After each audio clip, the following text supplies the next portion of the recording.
Alright, hey okay. Hey slash MQ, thought I'd make a study video on how to study, because no one tells you these things. No one tells you. I've spent the past year and a half, currently a second year, trying to figure out what study methods are the best, what actually works. And this is what I've found with the resources they give you. And generally it's common across all units, but that'll depend. So, first things first, you wake up, you have your breakfast, do your morning routines, yada yada. Come to your desk, you're ready to study. However, there is something that you need to get rid of before you start studying, and that is your phone.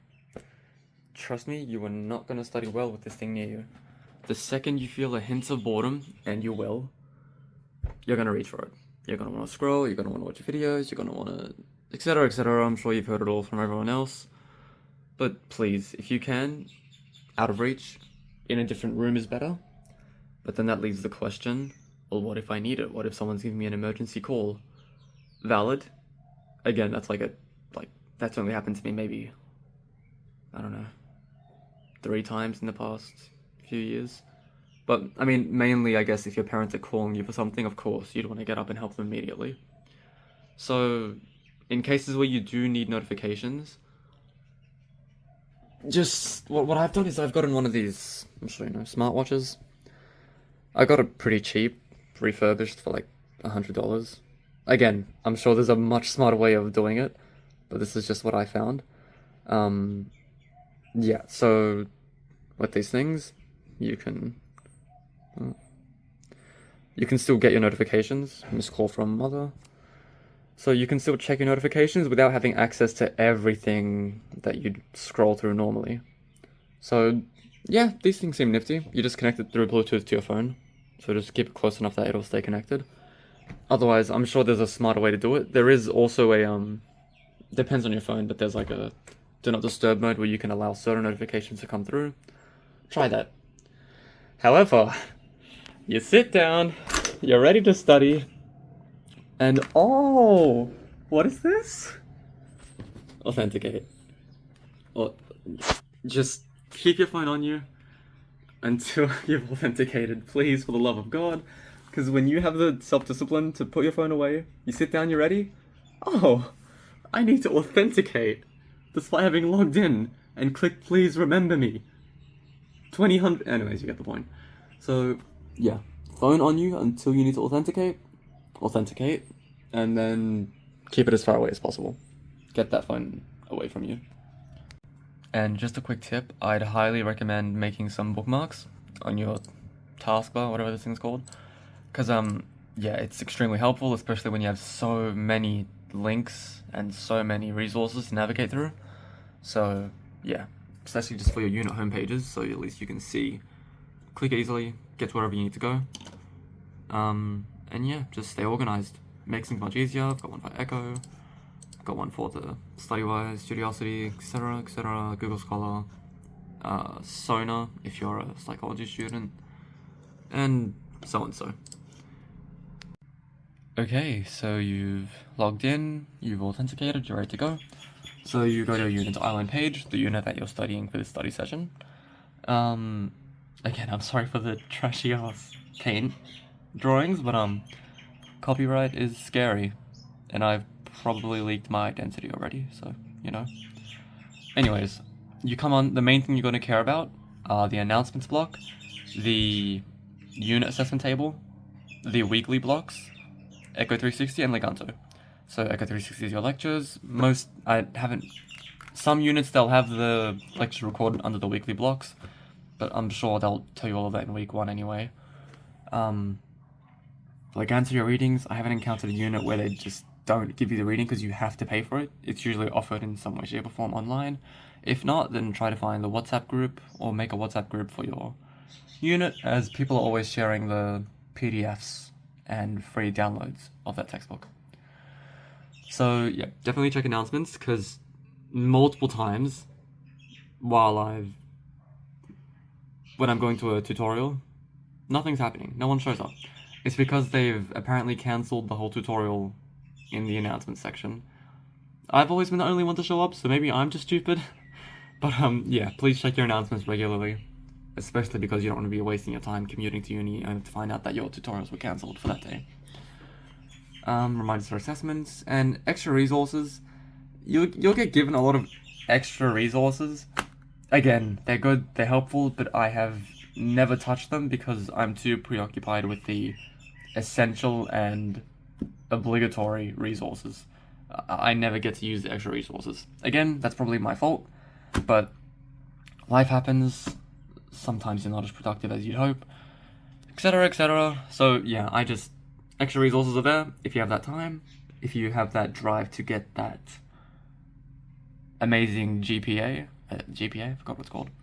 If you're going for an honours, you're going to need those extra resources to really hone in on those skills and knowledge. So, important. And especially your assessment timetable, please print that out or note it in your calendar, but make sure that it's visually representable. Do not leave it like hidden in your reminders, then it'll pop up, your assessments will pop up 2 days when they're due. Just have it as a visual representation, maybe a calendar of some sort. Just make sure that it's visually there and you can see when things are due, so that you know when they're due. You're not gonna end up with a week before with a lecturer offhandedly saying, "Hey, this is due in a week. Good luck." So yeah, make sure you're organized. Alright, just one more thing before I get into how you actually note take on your unit's info. How you note take matters, but it only matters to you. So for me personally, I enjoy handwriting the notes. It helps me retain the information better. I like having the freedom of pen to paper. I don't know, formatting BS from Word or Google Doc. And it just feels good seeing your hard effort spread out in front of you in a physical format. But again, you do whatever is most comfortable and efficient for you. If you enjoy note-taking with a tablet, if you enjoy typing your notes, whatever makes the studying process best for you. And when I say best, I mean enjoyable, efficient, and effective. If it ticks those 3 boxes, then you're on the right path. If you don't like studying at all, then whichever method is the least tedious for you. But yeah, this does require additional effort, and therefore you do have better retention of information. And there are studies to back that up. You can go research them if you'd like. So yeah. Bottom line is, you can go with your tried and trusted methods. You don't have to conform to what anyone else tells you is the best, quote-unquote, best way of studying. This is what I like. I've got an exercise book for each unit, so I go with that. Alright, now, how do you actually extract the information from your unit to your paper? So, it all starts with the lectures. With regards to lectures, I found that they are the main source of information for any units, any course. No, that is not true for my course. I don't know what your course is, and it could very much vary. I'm speaking as a psychology and education student, as a second year student, so that is my context. Your context may be very different. I'm not sure how practical hands-on units, such as engineering, would operate. Maybe you learn more from your practicals than the theory content. But yeah, for at least, I'm hoping it's more universal than I think it is. Lectures will be your main source of information. If the main source of information was your readings, then what are you paying for? Just buy the textbook while you're at uni. So yeah, I'm sure that the main source of information is the lectures. But yeah, make your own judgments. As you progress through a unit, you'll figure these things out and you'll know how it's structured. And you can always ask your lecturers and tutors for help, but most of the time you will get a pretty broad, everything is included, the tutorials, the lectures, the readings, the optional readings, it's all there. And yeah, that's true, but lectures. Anyways, so how do you actually learn from the unit? So, start from the unit page, go to Echo 360, go to your lectures, and this is what it will look like. So, I mean, you'll have the lecture blocks, and you just choose the one that is the week you are studying. So this is the layout. You've got your lecture here. First of all, you will most likely use 1.5 or times 2 speed, depending on the speaker's tone. No, you don't have to listen at 1 time speed. No one has that much time. If you do and you're actually absorbing the content easier, then go with that. I myself have fallen into the trap of, oh, 1 times is so slow, I'm not going to sit there for 2 hours. But then you put it to 2 times speed, and you don't understand jack all. Like, you finish the lecture within 1 hour, good job, you saved an hour. Guess what, you didn't get anything out of that 1 hour you saved. So be reasonable, and listen at a pace that works for you. 1.25, 1.5, 1.75, you adjust. Okay, now the most important thing, or the best tip that I found, which was quite hard for me to figure out, is the transcript. So Echo has this nifty feature where the recording software will transcribe what the lecturer is saying. That'll be this button here. You can either click this or this, and a tab will open up. And that'll allow you to essentially... That will open a side tab here. So, from here, you will get a... Well, it's very much luck-based. If you're lucky, the transcript, or the, I guess, weird subtitles, will be synced up to the speaker, and it will, like, highlight where the speaker's speaking. Sometimes it could be, like, literally a quarter of a sentence at a time. Sometimes it's a whole ass paragraph. Sometimes it is just showing you a block of text which tells you absolutely nothing. You can use this. I find it really tedious and, again, very luck-based depending on your lecture or your unit. So what I like to do, ignore that, I'll come to that. So what I like to do is you can actually download the text file which includes everything the speaker has said transcribed. So you click on this thing or this thing, that'll open this side tab here. Then you click on the text box, then you click on this cloud, and that will open up this window here. Download. You can download a text file or a VTT file. Download the text file, and then you'll end up with, oh, that's a slide I cannot show. So once you've downloaded and opened the text file, you will get something like this. I'm not kidding, it will be the biggest wall of boring ass text you've ever seen, unless, again, the unit's organized and they've chunked it up for you. But yeah, this is quite literally what it will look like. Before I keep going, just one quick tip. Sorry, I know I keep putting these in before getting to the actual process. But I'd highly suggest investing in a good monitor. Well, any monitor really. Because having just one screen, your laptop screen, your iPad, it is hard, especially when you are multitasking for an assessment and you need multiple tabs. To avoid things like this, we have like 20 tabs, you don't know what's what, please just get a second monitor. You can just drag things across, especially this, being able to drag a thing and split screen like this, it's invaluable. You can see both things, you can focus on both. So if you do have one monitor, do use this feature. All you gotta do is drag the tab, bring it to the side of your screen, and it'll open up. And you can do that for whatever. And then it'll let you select what you want to select. So use that feature, or get another monitor. If you have one lying around, check with your family. Literally all you need is your primary device, your PC, your laptop, your iPad, but you might need an adapter. And then HDMI cord into the monitor. Monitor has a power source, and you're good to go. So highly recommend. I think it's maybe you can get a cheap monitor for, I don't know, 40, 50 bucks on Amazon. Do your research, but highly recommended.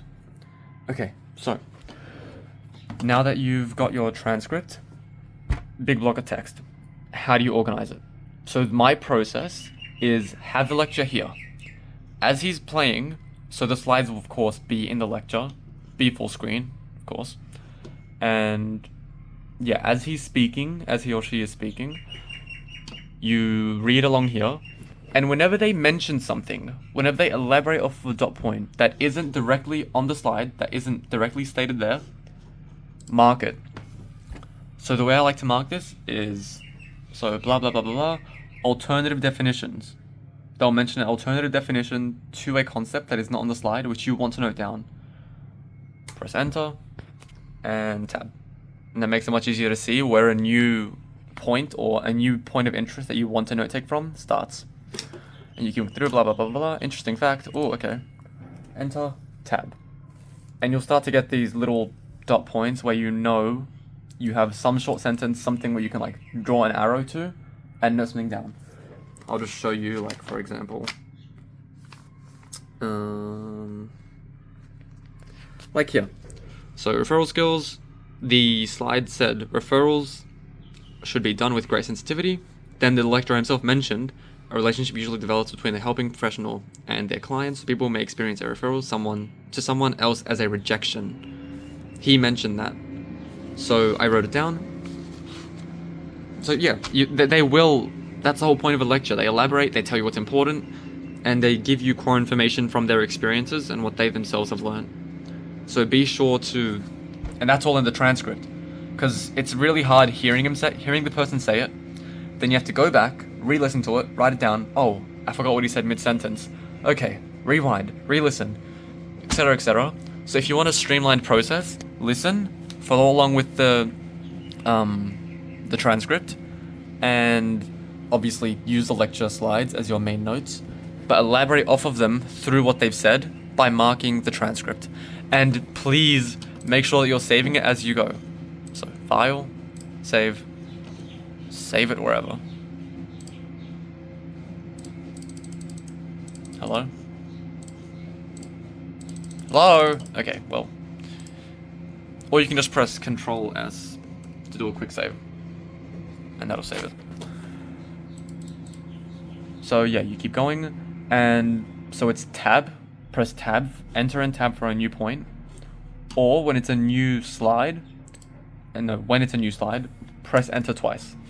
So then you know, oh, this is the first slide information, this is the second slide information. So tab for important points that are not on the slide, and then make a gap for a new slide. Alright, now onto the lecture slides themselves. They will be the most important tangible display of information for you in studying or in getting information for your weighted content, your weighted tasks, especially exams.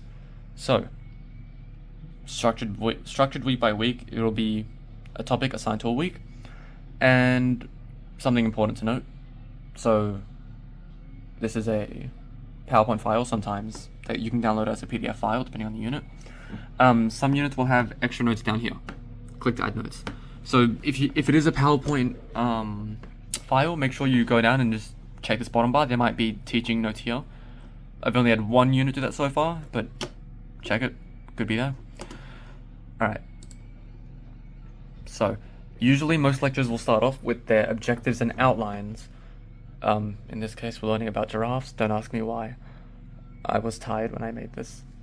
So, you might think to just skip the lecture's objectives and outlines, but note it down. It's important to note down as it provides an easy overview of each week's content, and therefore is a base to begin from. It's a pretty good base to begin from in learning content, especially when revising for assessments, exams, and doing just general knowledge checks. So be sure to write it down. I always write it down. So week 3, objectives, describe the therapeutic alliance, and critically review its use and applications. Yada yada. Write it down so that way when you're going back through your notes, you don't have to sift through every single subtopic and such. Just go, week 1, intro, tell you what it is, yada yada yada yada yada yada yada. Week 2, objectives, etc.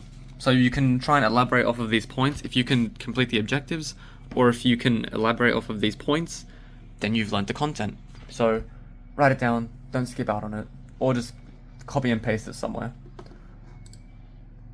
Okay, now giraffe facts.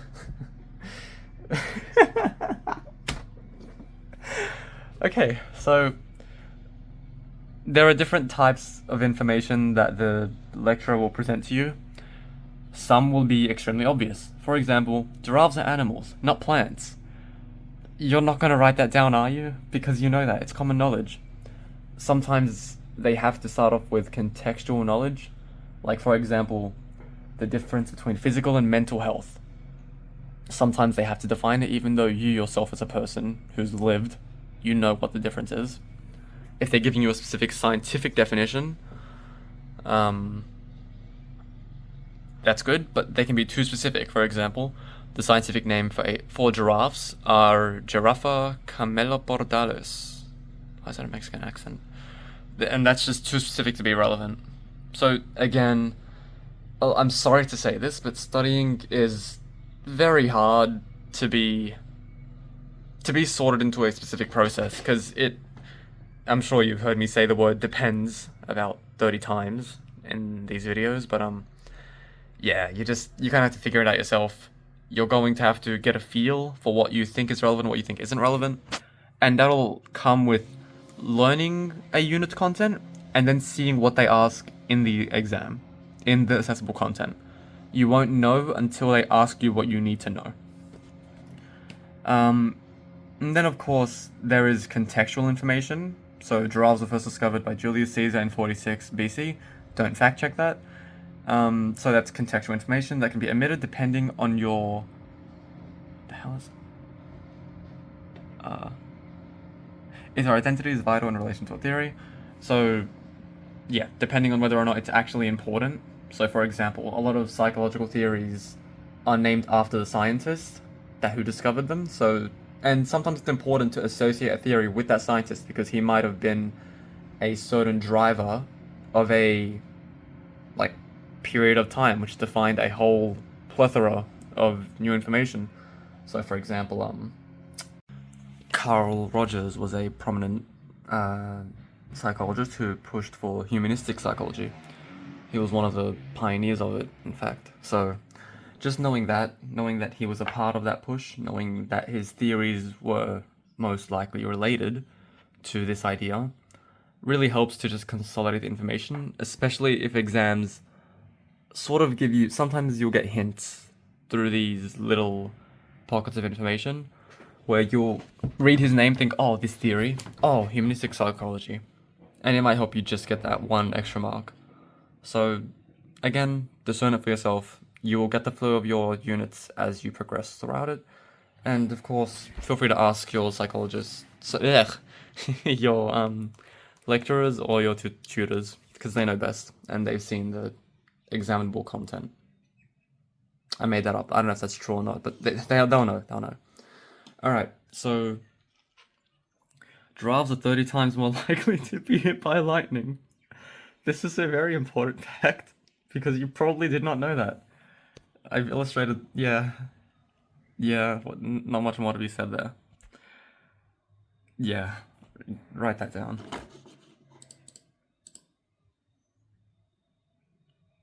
And then, just in general, it's always best to format your notes according to the lecturer's headings, subheadings, and subheadings. So, you'll see a general pattern. It'll be the main title of the week. I'll usually have that as a top heading, week 3.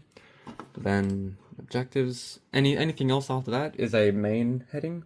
I personally identify my main headings through blue and red underline.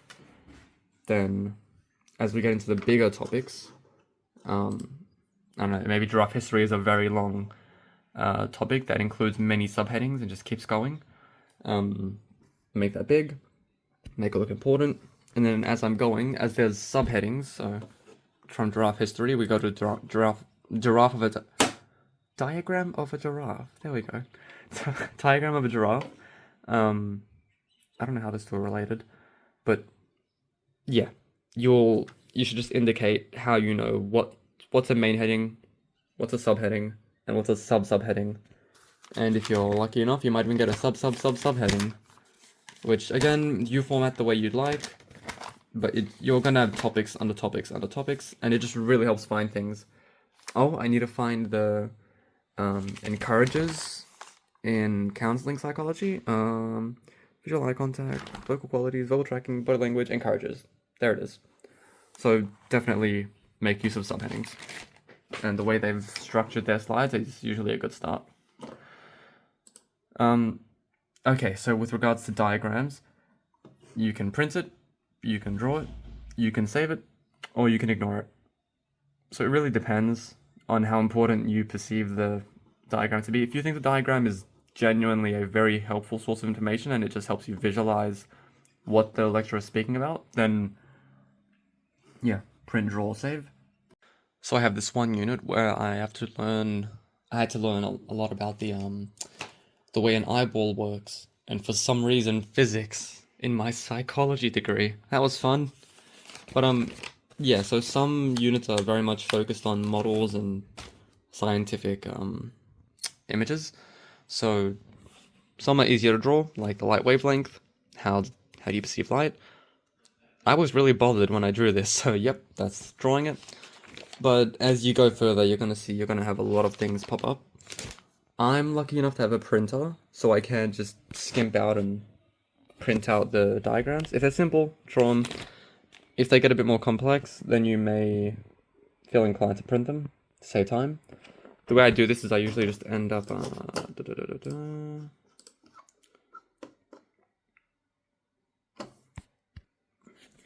So the way I do this is I just... So as I'm going through the slides, they'll either provide an image on the slide that looks important, or I'll just find it on the internet. And yeah, I'll just copy it, paste it into a document. And fun fact, you can actually scale the page, you can scale the Word document to your notes if you're taking physical notes. So all you gotta do is just flip one page and put it against the screen. And you can roughly measure how big the image will be once you've printed it. And that way you can know where you'll be able to fit them on your page. So that's one thing I found helpful if you are someone who gets the print. Alright, so can you guys tell me what's annoying about this slide? What is a giraffe? Guess what? For some reason, they decided to define the giraffe after we've described everything about it. After we've gone over its characteristics, facts, after we've gone over its history, we didn't, but you know the gist.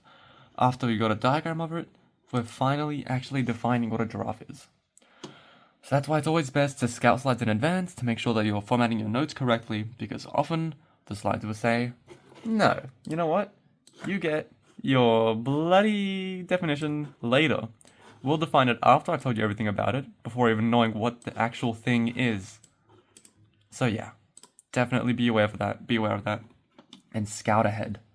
Just scout ahead. Don't blindly follow the lecture slides in addition to the script, the transcript. Just be aware, make sure you look ahead from the slides. They'll always give you the file for the lecture slides. You don't have to copy them directly from the actual lecture video. But yeah, please just be aware of the structure, because they will piss you off and ruin your notes. They will very much put your notes out of order and just ruin your life. Which brings me to the next point. The slides are not king. They are not everything, and it is okay to break their structure. The biggest trap I fell into, high school and also just as a first year of uni, is being way too scared to break the actual structure of the slides or the lecture or whatever information they're giving you. It's okay to skip ahead, write what is a giraffe, and then come back to the first slides they talk about. It's okay. There's not some magical 100 IQ reason for them to order it like this. There really isn't. Yes, sequence is important, but if you yourself, as the student trying to gain a cohesive narrative of information for practical application, for interest, for exams, you do it the way that makes it easiest for you to understand. If someone tells you, hey, a thingamabob is 4 centimeters wide and 2 centimeters tall, but they never tell you what the thingamabob is, and you've written down that the thingamabob is 2 centimeters tall and 4 centimeters wide, that's not very helpful. Especially when you get the definition of what a thingamabob is 4 pages, no, I mean like four subheadings later. So please, don't be scared, experiment, and reformat the notes as much as you want. Trust me, there is not some omnipotent academic being that dictates the way things need to be written. It's just raw information, and you are processing the information to be a 5-star gourmet meal, which you're shoving down your gob to hopefully get your degree. That's all there is to it. And that's about it. Once you've gotten to the end of the lecture, you've written down all your notes, you've taken out the important information from the transcript, you've copied down or re-paraphrased or summarized the important slide notes, you've gotten down any important diagrams, you're good to go. You've essentially gotten the fundamentals of what you needed to do for that week. Writing it down, or however you note take, that is the absolute minimum you need to do to say that you have completed your task for that week. That's how I got through my first year of uni. I never had the time or chance to make memo cards. I didn't get to do practice tests. I didn't get to use any of the extra resources, Studiosity, the Math Hub, whatever. I never got to use any of them. I was way too preoccupied with the base mandatory note-taking. So, whoops. Sorry. Note-taking is your savior. It's your main source, and it's the only thing keeping you connected to a good grade. From there, you keep going. I'd say once you've followed through with this process, you're basically guaranteed above 60, 70%. At the very least, a pass from your units. That is not talking about the assessments where you are quite literally assessed on something you have never learned in your life. Not even in the unit, in fact. I don't know why, but as a first year, that's all I got. All we got were assessments on things that were not in the lectures. Like, genuinely at all. For example, APA formatting. We weren't taught anything on this. And it was like the main thing we were being assessed on in writing a research report. I remember after a tutorial, I asked my teacher, hey, I was never taught how to APA format. How do I learn it? She quite literally told me, oh, you can buy the manual. Thanks, teach. Appreciate that one. Yeah. I basically struggled. I just struggled until I understood it. But yeah, I don't know if I use this much. It's a pretty good book, I think. I've used it a few times. But anyways, a lot of assessments, just good luck, really. It really depends on your unit, but just pray that you get something that assesses you on what you've learned, not some random ass, hey, research these articles on a topic that we have not spoken about once. It depends. And that brings me to my next point.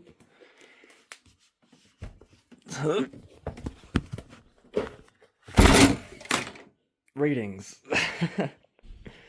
Yeah, so readings. I've rarely to never use these. Ever. As a first year, I got excited and I bought all the textbooks for my units. I never got the chance to read them. Never got to use them. And I got I think at least above 60s, above 70s from all my, for all my units. So, yeah, readings are a fickle beast. I'm not sure how this varies from unit to unit. But some of these books are really interesting too, so I wish I could have gotten to read them.